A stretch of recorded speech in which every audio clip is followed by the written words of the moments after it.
มือหมดเป็นจนบ่มีหม่องสิตั้งโรงทานเขาตั้งโต๊ะไว้บ่หลายคนมาเฮ็ดโรงทานหมดแล้วก็เปลี่ยนเจ้าใหม่เข้าจนว่าได้เปิดท้ายรถแจกบางพวกเขามาบ่ได้อยู่ศาลาเม่นอยู่เม่นพุ่น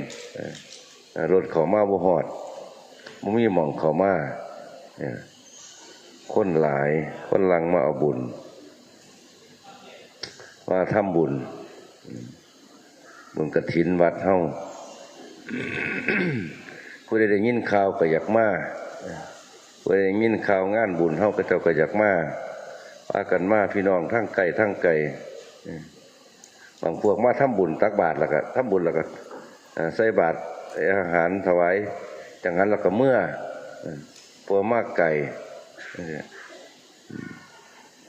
เพิ่นมาตะไกล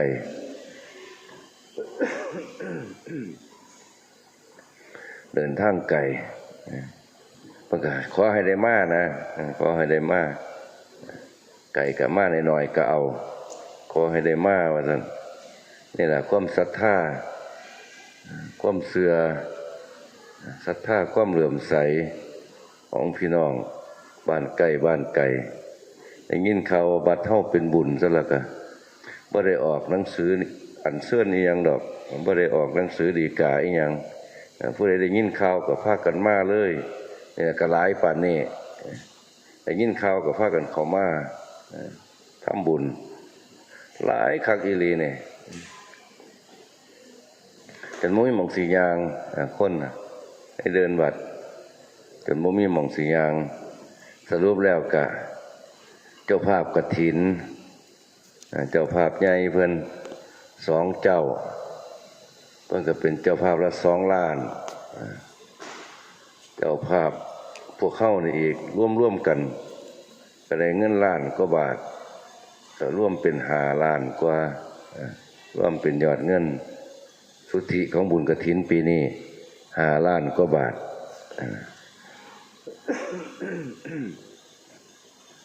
ก็ถือว่าได้หลาย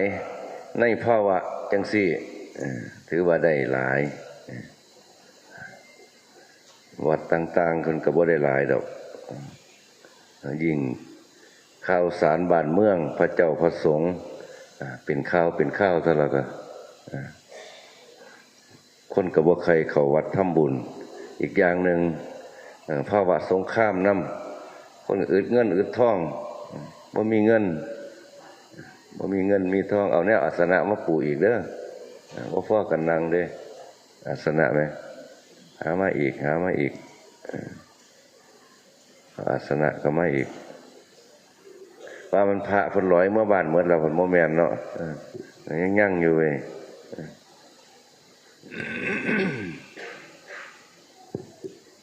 เอาอาสนะมาปูอีก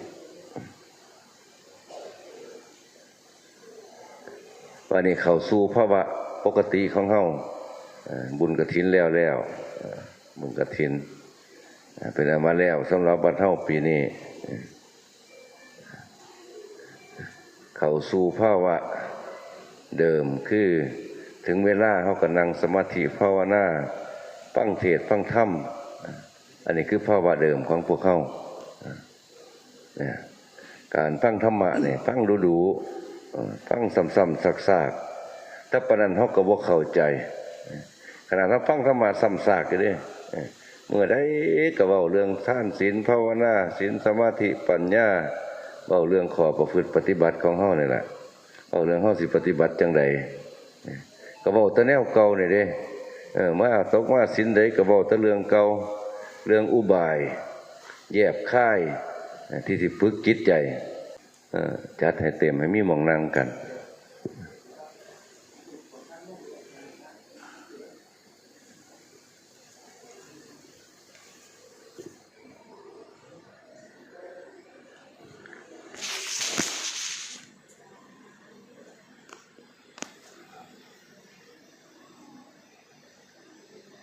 ปูได้หลายๆไปปูออกมาเลย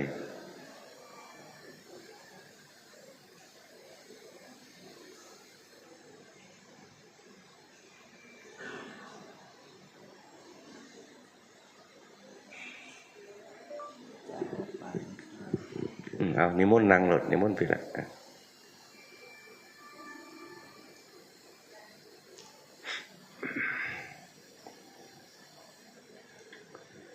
ซึ่งมันเป็นกิจสำคัญกิจเรื่องภาวนาเป็นหัวใจหลักของศาสนาเนี่ยเป็นสิ่งสำคัญที่สุดเลยการภาวนาเนี่ยเป็นเอาหัวใจ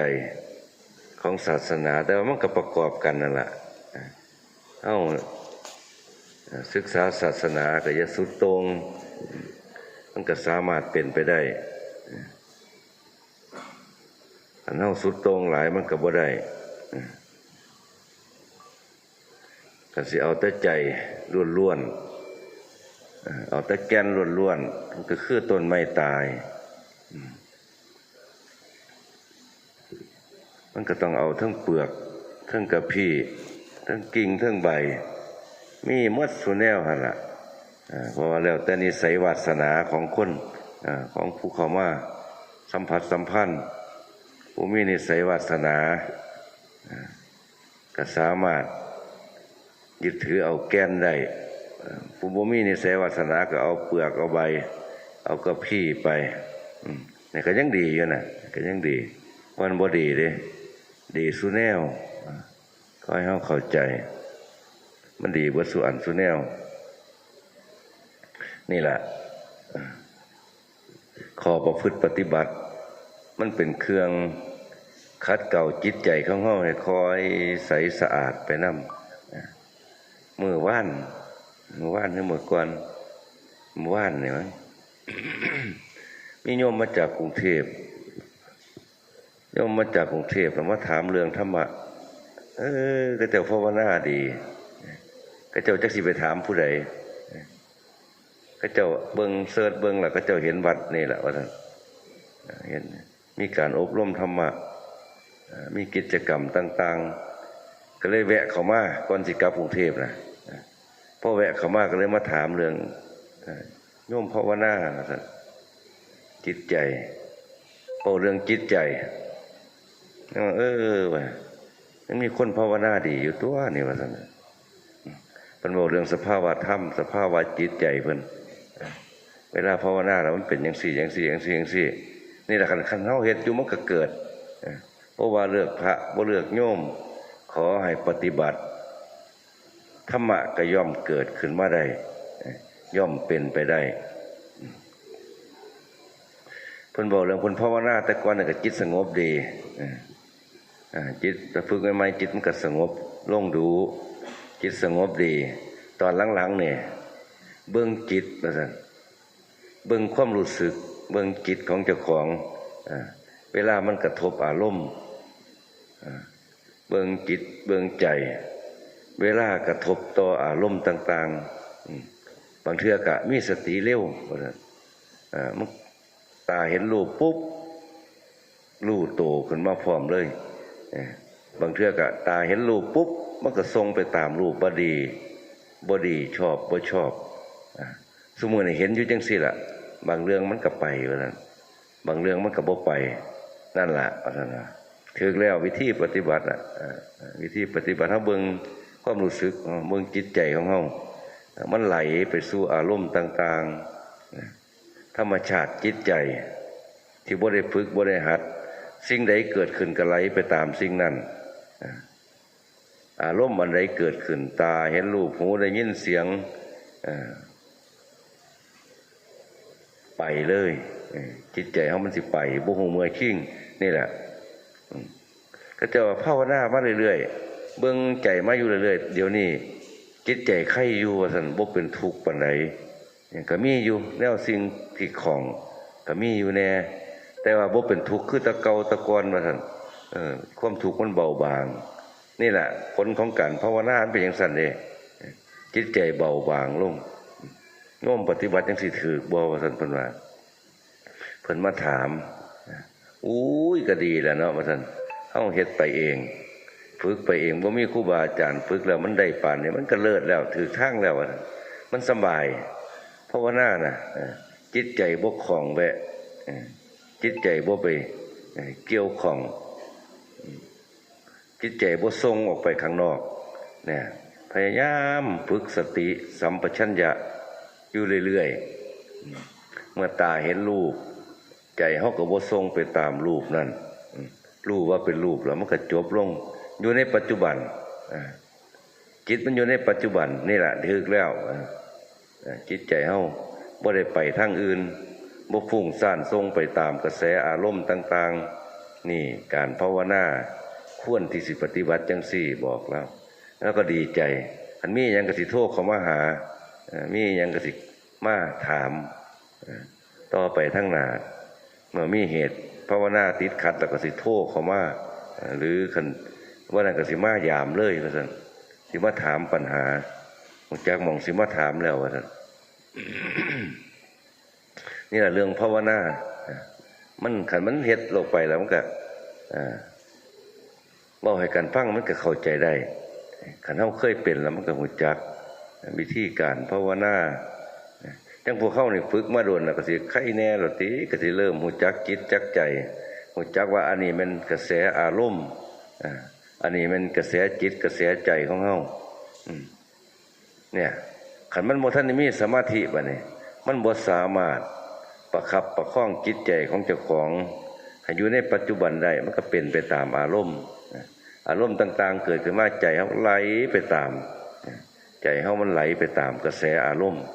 เหมือนเป็นจังซั่นความทุกข์ก็เป็นสิ่งอันพึ่งหวังว่าเฮาสิหาบทุกข์เอาไว้ขันจิตใจเฮามันไหลไปตามเรื่องตามเล่าตามกระแสอารมณ์แล้วสิ่งต่างๆล้วนแต่แม่นความทุกข์ทั้งนั้นสิ่งต่างๆที่เฮากำหนดอยู่ในจิตใจเฮาน่ะล้วนแต่แม่นความทุกข์ทั้งนั้นความทุกข์แปลว่าทนอยู่บ่ได้ก็ว่าความทุกข์ก็คือความบ่ชอบใจความชอบใจสิ่งเหล่านี้แหละเอิ้นแต่ว่าความทุกข์ทั้งนั้นเมื่อเฮาเบิ่งอยู่จิตใจเฮาอยู่จังซี่ล่ะคอยประคับประคองอยู่นี่เห็นจิตของเฮาบางสิ่งบางอย่างไหลเข้าไปสู่อารมณ์คันสติบ่พอมันก็ซึมเข้าไปคันสติสัมปชัญญะมันพอมันก็บ่ซึมจิตใจของเฮามันก็บ่ซึมซาบในอารมณ์ต่างๆทั้งหลายทั้งปวงเมื่อใจบ่ซึมเข้าไปสู่อารมณ์ทั้งหลายทั้งปวงจิตใจมันก็เป็นอิสระเนี่ยคอยเห็นไปนำเนี่ยฝึกเอาวิธีการมันยากตั้งแต่เบื้องแรกเท่านี้ล่ะการภาวนานะมันยากอีหลีการที่สิทำจิตใจให้เข้าถึงความสงบระงับได้เป็นของยากแต่ว่าคันเฮาเข้าถึงได้ทำใจของเฮาให้เข้าถึงความสงบได้เทื่อนึงแล้วเทื่อรุ่นก็ง่ายบ่ยากจักเม็ดเพราะฉะนั้นเราให้ฝึกให้ได้เบื้องต้นคือเฮาไปโรงเรียนนี่แหละมันเปรียบเทียบกันการขับภาวนาเนี่ยคือไปโรงเรียนเฮาก็ได้ไปท่องกออากานี่แหละกอก็กอไก่เห็นไหมกอไก่ฮอดนกฮูกเนี่ยเฮาไปท่องอันนี้ล่ะท่องหัดเอาได้กอไก่แล้วก็หัดสระอะสระอาสระอีสระอีสระอุสระอูสระโอสระโอสระอัวสระอัวสระเอียสระเอียไปพุ่นน่ะเนาะไล่ไปเบิดท่องให้จื้อได้อันใดออกเสียงสูงเสียงต่ำเสียงกลางฮู้จักอักษรสูงเป็นจังซี่อักษรต่ำเป็นจังซี่อักษรกลางเป็นจังซี่ก็ฮู้จักอันนี้คือไปเรียนหนังสือ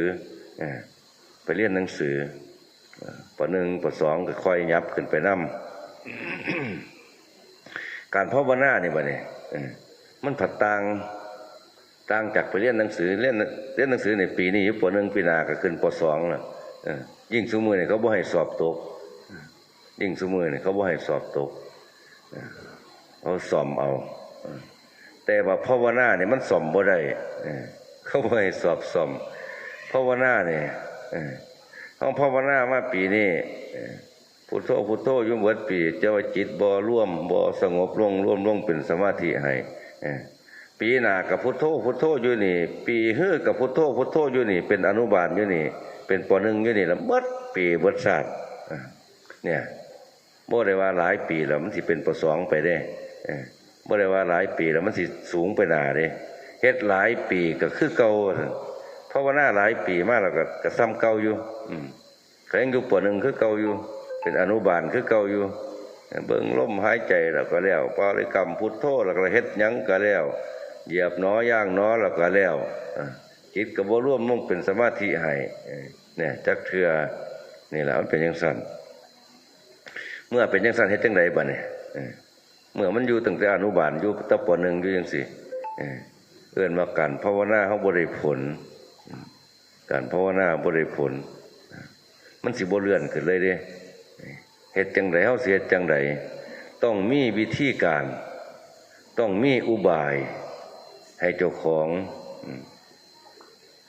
การภาวนาเนี่ยสติต้องตั้งให้มันอีหลีจังสิได้เพราะฉะนั้นแล้วหาวิธีการเฮาสิเอาอีหยังเป็นตัวจับหลักมันให้ได้อันนี้แนะนำง่ายๆแนะนำว่าให้เอาตาเป็นเครื่องหมายอันนี้ตานอกขึ้นไว้ตาเนื้อเฮานี่เวลาเฮามื่นตาขึ้นเฮาก็สิเหลียวเห็นสิ่งนั้นสิ่งนี้ที่ปรากฏอยู่ข้างหน้าเฮาเมื่อเฮาเหลียวเห็นสิ่งนั้นสิ่งนี้เอาลองมื่นตาเบิ่งเปียงมื้อเจ้าบ่เสียคันมื้อเจ้าบ่เหลียวเห็นโลดเอามื่นตาขึ้นมื่นตาก็สิเหลียวเห็นล่ะเหลียวเห็นสิ่งของต่างๆที่อยู่ข้างหน้าเฮา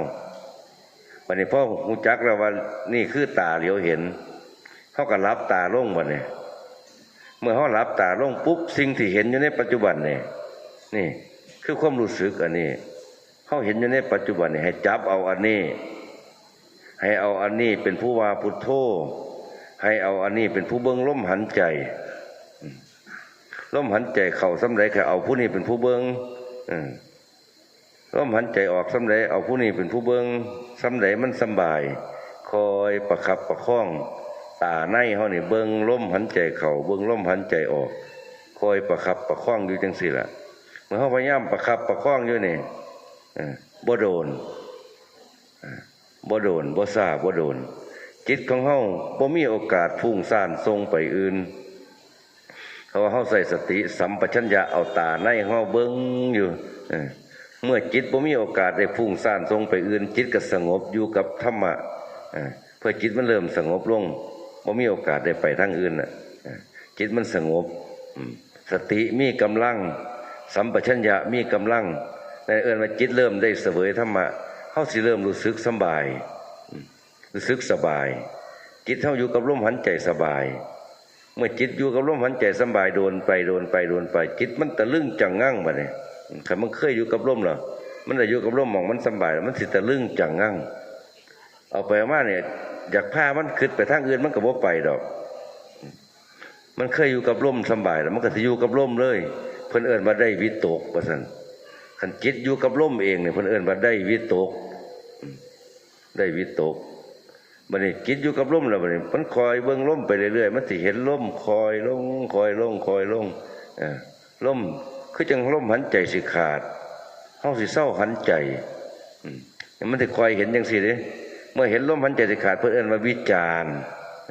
จิตมันสิวิตกวิจารณ์อยู่กับนี่เมื่อวิตกวิจารณ์อยู่กับลมเข้าลมออกค่อยๆเห็นกายมันก็สิค่อยๆเบาเพราะว่ามันได้เสวยธรรมะแล้วคือความสงบอยู่ซ้ำนี่ขนาดสงบซ้ำนี่ดิ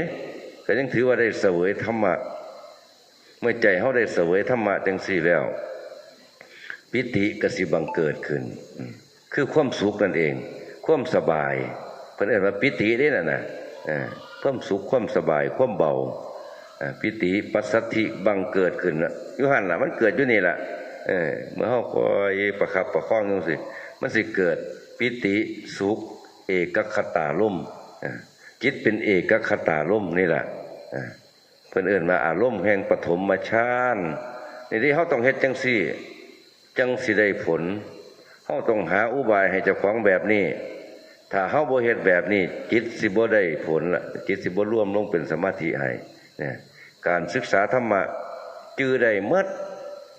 นักธรรมตีโทเอกทุกกะคือหมวด2มันบ่ได้เบิดตัวติกะหมวด3ทุกกะคือหมวด2หิริโอตตัปปะมันมีหมดล่ะมันกระทองได้หมดแต่ว่าจักมันเป็นจังไดหิริโอตตัปปะบัดเฮามาฝึกฝนอบรมจิตใจเข้าถึงความสงบปุ๊บเป็นสมาธิปุ๊บคันคิดที่สิเฮ็ดสิ่งที่ผิดหรือว่ากำลังสิกระทำสิ่งที่ผิดต่อศีลธรรม หิริสิบังเกิดขึ้นมาเห็นบ่คันใจมันได้สงบแล้วหิริความละอายแก่ใจโอตตัปปะความเก่งกลัวต่อบาปก็สิเกิดขึ้นมานี่คือธรรมะเกิดได้เนี่ยบ่ได้ไปเกิดบนอื่นเนี่ยคันที่ทำสิ่งใดเป็นบาปความชั่วขึ้นมาแล้วก็เกิดความละอายแก่ใจความเก่งกลัวต่อบาปเกิดหิริโอตตัปปะขึ้นมาจังซี่นี่คือธรรมะเกิดนี่แหละคันจิตได้สงบลงไปแล้วธรรมะก็สิเกิดขึ้นมาคันจิตว่าสงบเนี่ยจังเฮาภาวนามาหลายๆปีจังซี่จิตบ่เคยสงบเป็นแบบนี้จักเทื่อขึ้นจากทำซัวมันก็ทำลงไปล่วงละเมิดศีลมันก็หาทางเข้าข้างเจ้าของเฮ็ดไปเนี่ยเห็นบ่เนี่ยเฮาสังเกตเอาคันเฮามีได้เสวยธรรมะแล้วจิตได้เคยเสวยธรรมะแล้วบ่กล้าเลยสิ่งใดเป็นบาปความชั่วทั้งปวงบ่กล้าล่วงละเมิดฮู้แล้วบ่ล่วงเลยนี่แหละธรรมะเฮาก็สิเห็นธรรมะนี่เพิ่นเอิ้นว่าได้ดวงตาเห็นธรรมนี่จังซี่น่ะดวงตาในนี่ล่ะตาใจเฮานี่ล่ะบ่มันดวงตาแนวอื่นดวงตาในตาที่เฮารับตานอกแล้วก็ผู้ที่ฮู้เห็นอยู่ภายในนี่แหละตาผู้นี้สิเป็นผู้เห็นธรรมะตานี่คือตาในอันนี้สิเป็นผู้ได้ศึกษาสิเป็นผู้ได้เข้าใจธรรมะสิเป็นผู้เห็นผู้เป็นขึ้นมาซะเองนี่แหละให้ฝึกเอาอุบายนี่เป็นเครื่องฝึกฝนอบรมจิตใจขันเฮ็ดยุ่งสิเนี่ยความง่วงเหงาหาวนอนกับบ่มีอารมณ์อื่นกับบ่มีโอกาสได้แทรกแซงเข้ามาผู้ใดสามารถฝึกไปได้โดนก็นั่นอีกบ่เนี่ยเมื่อฝึกไปจิตเป็นเอกคตารมณ์แล้วบ่เนี่ยคอยมันสิค่อยๆเบิ่งอยู่หั่นละกายก็สิเบาลงกายก็สิบางลงเอาไปมาเนี่ยคือบ่มีกายคือบ่มีร่างกายเนี่ยเห็นบ่ร่างกายก็จะค่อยหายไปวิตกหายไปจิตมันบ่ไปจดจ่ออยู่กับลมคือเก่าอีกแล้ววะเนี่ยมันสิมีเครื่องอยู่ของมันเองวิตกมันก็สิหายไปวิจารมันก็สิค่อยหายไปเนี่ยเห็นบ่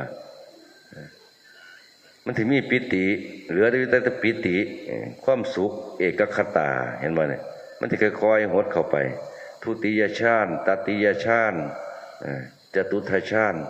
จิตมันจะคอยหดเข้าไปเอาไปเอามาในกายระงับไปกายจะระงับคือดับกายร่างกายอันนี้เอาไปมาร่างกายหายไปความวิตกวิจารภายในจิตก็คอยเหมือนไปจางไป